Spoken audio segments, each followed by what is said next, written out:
For as long as people have protested, they've debated the best way to take action against perceived injustices. Politicians urge peaceful protest and hold up the likes of Martin Luther King Jr., Mahatma Gandhi, and Nelson Mandela as examples of how to demonstrate. But is this a whitewashed version of history, designed to prevent real disruption and to retain the status quo? Does peaceful protest truly exist?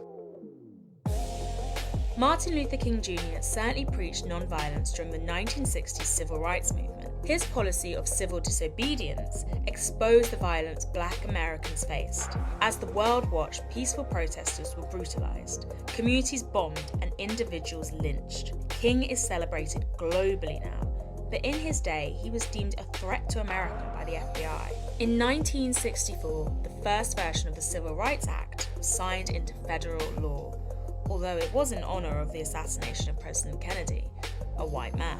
But after the passing of the act, Black people in the US complained little had changed for them. Groups like the Black Panther Party gained traction.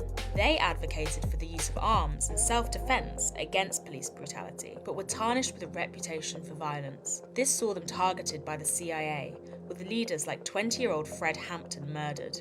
19 Black Panthers of ailing health still remain in prison today. Many claim their innocence. Parallels can be seen in reaction to the dismantling of slave trader statues around the world, acts linked to the Black Lives Matter movement. Toppling statues may not have been legal, but it certainly prompted action and sparked a national conversation about glorifying the legacies of slavers. More statues came down, and people started relearning about the history of slavery.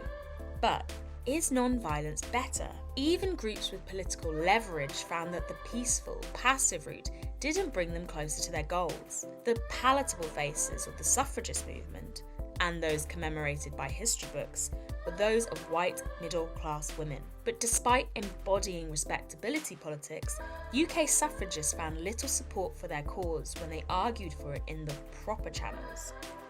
A splinter group, known as the suffragettes, turned to militant action, which included slashing paintings, cutting telephone wires, and planting bombs. This lost them much public backing, but grabbed headlines and disrupted the lives of the powerful.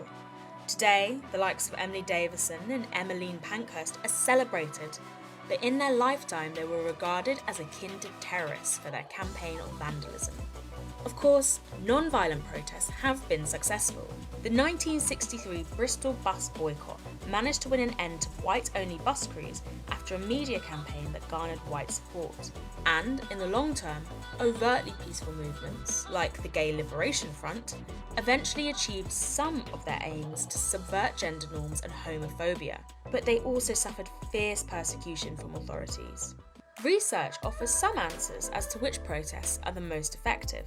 A 2019 Harvard study examined the outcome of 323 violent and non-violent campaigns of resistance from 1900 to 2006. They found that non-violent resistance was more than twice as effective as violent campaigns. This was because more people could get involved, which made the movements more resilient, and there was less moral dilemma in supporting them. Peaceful doesn't mean passive, nor does it mean protesters will be safe from being attacked themselves, which can pressure them to fight back. Decades of research show that heavy-handed force from law enforcement, like tear-gassing protesters, only leads to escalated conflict at demonstrations. And besides, how countries handle protests also plays a role. In 2020, there was an international outcry over the introduction of an anti-protest law in Hong Kong by China. In 2019, the Metropolitan Police passed a similar London-wide ban that prevented environmental group Extinction Rebellion from protesting. The ban was later found to be unlawful. While most people understand the difference between militant and peaceful resistance, that doesn't mean those protecting the status quo will show similar understanding, often leading to stalemates. Nelson Mandela was once labelled a terrorist and imprisoned for 27 years for his actions against apartheid. And yet, after his release, was elected President of South Africa.